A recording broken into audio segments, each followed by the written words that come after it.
Tentara Inggris terlibat dalam membantu Ukraina perang melawan Rusia.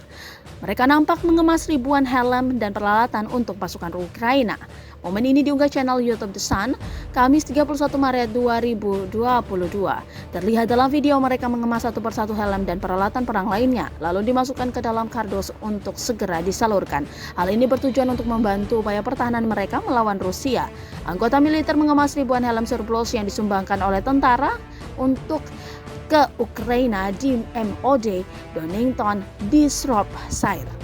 Seperti diketahui, Perdana Menteri Inggris Boris Johnson akan memberitahu para pemimpin dunia pada KTT NATO pada hari Kamis bahwa konflik tersebut memasuki fase baru agresi dan bencana kemanusiaan dengan pengepungan Mariupol dan serangan membabi buta terhadap warga sipil.